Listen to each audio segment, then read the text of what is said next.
अस्सलाम वालेकुम। जैसा कि आप लोग जानते हैं कि आज से कुछ दिन पहले यानी 3 दिन पहले अ, हमारे चीफ मिनिस्टर रेवंत रेड्डी साहब की जो असेंबली कॉन्स्टिट्यूंसी है कोडंगल, जो विकाराबाद डिस्ट्रिक्ट में आता है, उसके अंदर जो है बड़े पैमाने पे कार्रवाई की गई। और ये इस कार्रवाई में जो है 3 कब्रिस्तानों की बाउंड्री वॉल, ना सिर्फ बाउंड्री वॉल तोड़ी गई बल्कि हर कब्रिस्तान में 25 से 30 कब्रों को मिसमार कर दिया गया, डैमेज कर दिया गया पूरा।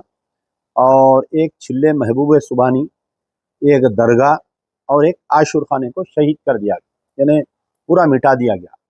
और इस कदर ये जो ऑपरेशन हुआ, रात में तकरीबन 2 बजे ऑपरेशन स्टार्ट हुआ और 4 बजे तक भारी जमीयत पुलिस की और विकाराबाद के एसपी और डीएसपी, एडिशनल एसपी, यानी पूरी विकाराबाद की पुलिस वहां पर मौके वारदात पर रहकर बड़े डोजरों से ये कार्रवाई की गई। तो जैसा ही, क्योंकि पिछले 1 महीने से ये सिलसिला चलते आ रहा था, 1 महीने से जो है कोडंगल के जो मुसलमान हैं, ये चीफ मिनिस्टर से मिलने की कोशिश कर रहे थे, लेकिन इनको अपॉइंटमेंट नहीं दिया जा रहा था। कुछ लोग जो है चीफ मिनिस्टर के भाई से मिले, मिलकर ये कब्रिस्तानों का इश्यू और ये बाउंड्री वॉल का, कब्रिस्तान का इश्यू, चिल्ले मोहम्मद सुबानी का इश्यू, ये दरगाह और आशुर खाने का इश्यू उनके सामने भी रखे थे, ओहदेदारों से मिल रहे थे, वहाँ के कलेक्टर से मिले, वहाँ के स्पेशल यानी सुपरिटेंडेंट ऑफ पुलिस से मिले। तो बहरहाल ये कार्रवाई की गई। अब आप, कार्रवाई जैसे ही हुआ, क्योंकि पिछले 1 महीने से मैं ये इंहदामी कार्रवाई हो रही है बोलकर मुझे भी मालूम था। हम लोग जो है वक्फ बोर्ड को और दीगर ऑफिसरों को इसके बारे में आगाह कर रहे थे। ये वाकया तकरीबन 2 बजे से जैसा स्टार्ट हुआ, मुझे जैसे ही सुबह में इत्तला मिली, हम कोडंगल को जाने की कोशिश कर रहे थे, लेकिन कोडंगल के पूरे अतराफ के एरियो में जो है चेक पोस्ट डाल के रखे थे, किसी को अंदर जाने नहीं दे रहे थे। तो चिंगूमल्ला वो पुलिस स्टेशन के करीब में जो चेक पोस्ट था, सारे लोगों को वापस कर रहे थे। खास तौर पर कोई अगर मुस्लिम फैमिली जा रहे थे तो उनको वापस कर दे रहे थे। ना सिर्फ कोडंगल जाने से रोक रहे थे, बल्कि अतराफ के जो इलाके हैं, टांडोर, चिवल्ला, विकाराबाद, मोइनाबाद और आपके जितने इलाके हैं, वहां पर किसी कोई मुस्लिम फैमिली को खासतौर पे नहीं जाने देते। अब हमारे को अरेस्ट करे, तकरीबन 5 बजे के टाइम पे मुझे छोड़ा गया। उसके बाद से जो है, मैं जब पुलिस अरेस्ट करी थी तो हमारे जो वक्फ बोर्ड चेयरमैन हैं अजमतुल्लाह हुसैनी साहब को मैं वहाँ से फ़ोन किया, तो मैं जब तक फ़ोन किया वो ये बताया कि मुझे कुछ नहीं मालूम। तो अब वो अल्लाह जाने कि वो अजमतुल्लाह हुसैनी साहब सही बोल रहे थे या वो झूठ बोल रहे थे, ये मुझे नहीं मालूम। ये उनका और उनके खुदा के बीच का मामला है। अब बड़े अफ़सोस की बात है, देखिए ये वाक़या हुआ इतवार के दिन, पीर, मंगल, अब चाहरशंबा आ गया, कल जुमेरात है।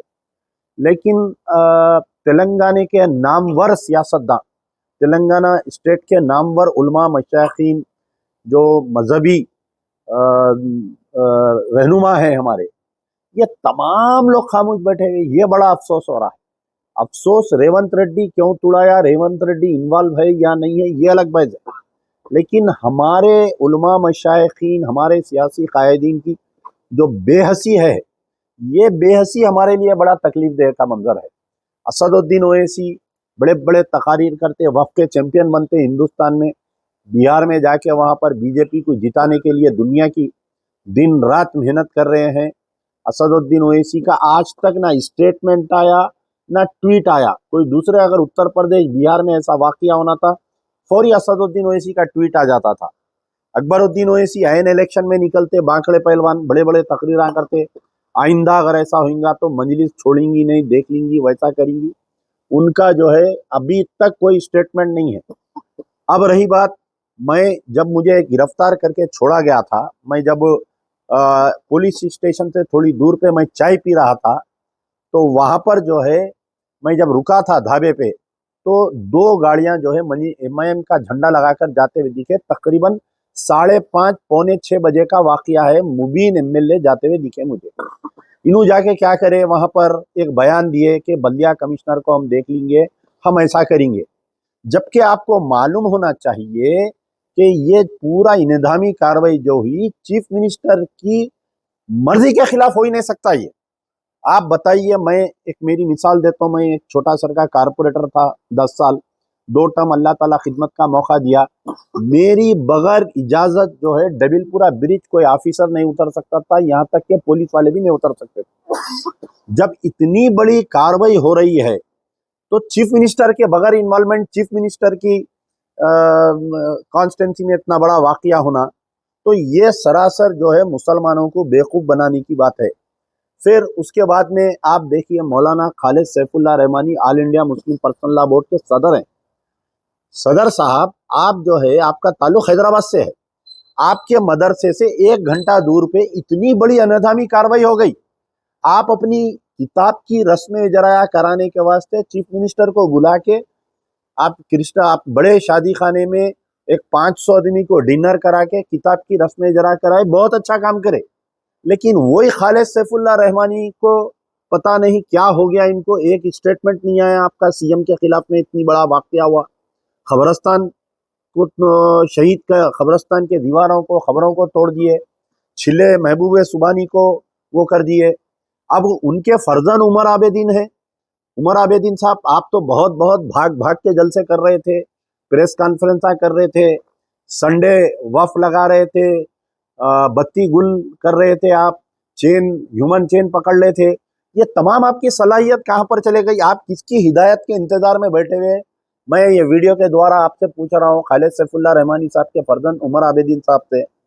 यहाँ पर 2 जमीयतुल उलमा है।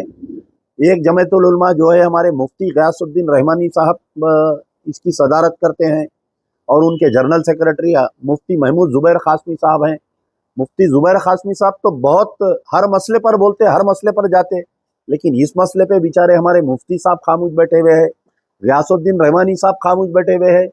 क्या भाई, क्या तेलंगाना ये जो कोड़ंगल में वाकया पेश आया, क्या आप चीफ मिनिस्टर से डर के बयान नहीं दे रहे हैं? मैं आपसे सवाल कर रहा हूँ। दूसरी जमीयतुल उलमा है, हाफिज रहमत पीर शब्बीर अहमद साहब हैं, वो बेचारे अलील हैं, उनके फर्जंद हैं साबिर साहब। अभी तक उनका कोई स्टेटमेंट नहीं आया। क्या कांग्रेस के खिलाफ में बोलने से आप डर रहे हैं? बताइए, क्या रेवंत रेड्डी के खिलाफ में बोलने से डर रहे हैं?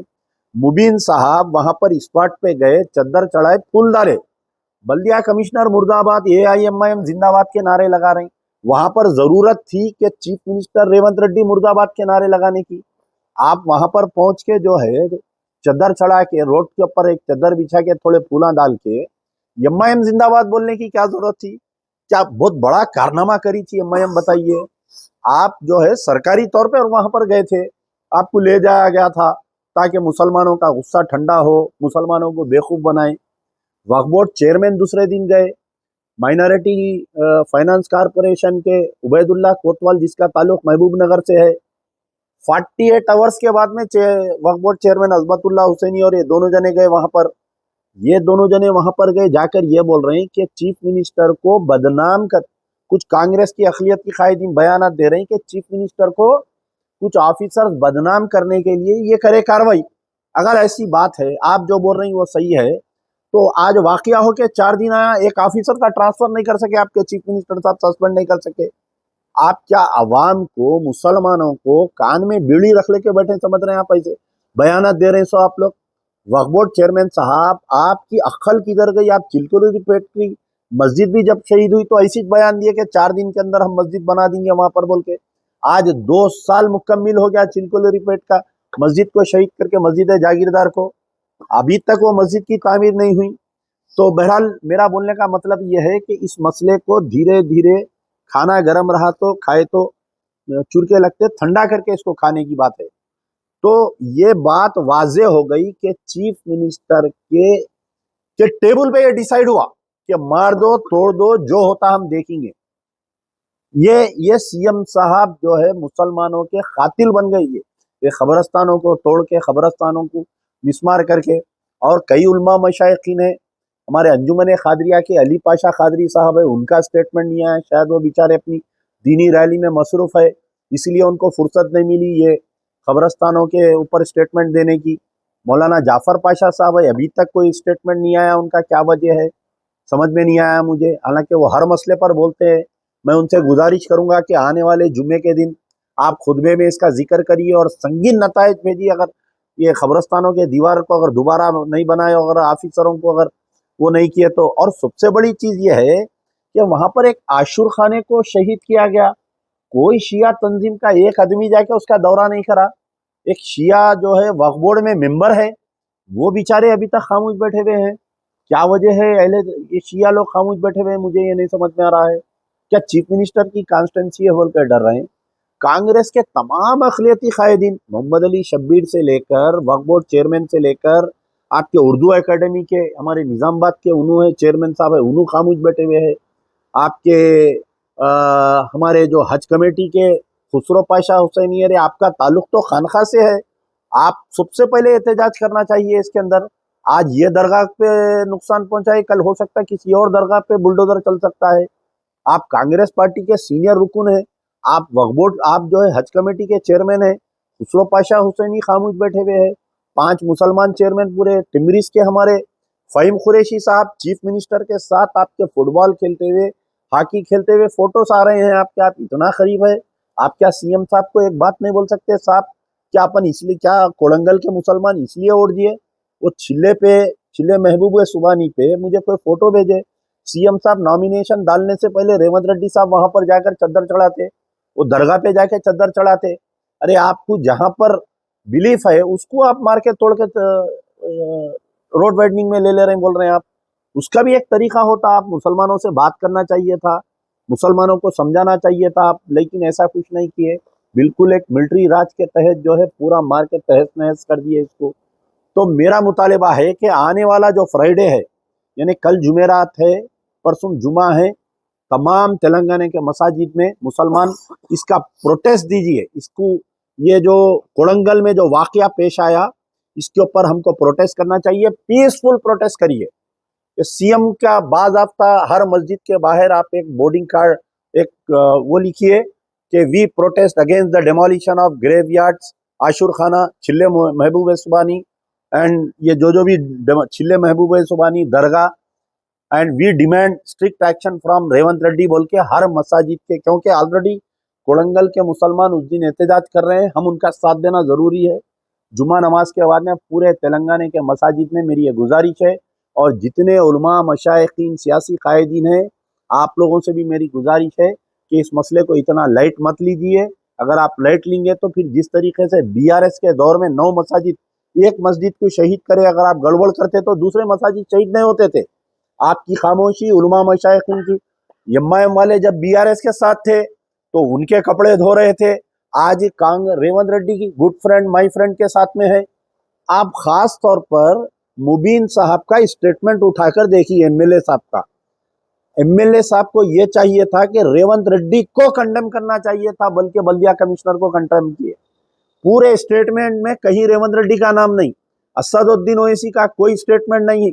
बिहार में गलियों में छान रहे, वहां पर बीजेपी के डर से, बीजेपी को जिताने के लिए। अकबरुद्दीन ओवैसी बांकड़े पहलवान का बयान नहीं आया अभी तक, क्या वजह है? तो बीआरएस के साथ थे, 9 मसाजिद शहीद हुए, दरगाह शहीद हुए, आशुर खाने शहीद हुए, इनकाउंटर हुए, खामोश रहे, इख्तियार के साथ रहे। आज रेवंत रेड्डी के साथ में है, कांग्रेस के बड़े बड़े कायदीन है, मुस्लिम कायदीन एआईसीसी में, वो लोग खामोश बैठे हुए हैं। तो गैर बहरहाल अमजदुल्ला खान का ये मुतालबा है कि आने वाले जुमे के दिन जो है आप लोग एहतजाज करिए, पीसफुल एहतजाज करिए, बाज़ाब्ता। कोई आपके ऊपर केस नहीं बुकूंगा, कुछ नहीं। और तमाम इमाम मसाजिद जितने जो खुतबा देंगे उनसे तमाम से मेरी गुजारिश है कि आप जो है जुमे के खुतबे में इसका जिक्र करिए, ताकि अंधी गुंगी बहरी सरकार जो कांग्रेस की है, रेवंत रेड्डी को ये मालूम होना चाहिए कि मुसलमान इतना लाइट लेने वाले नहीं है, और इसका असर आने वाले जुबली हिल इलेक्शन पे पड़ना चाहिए।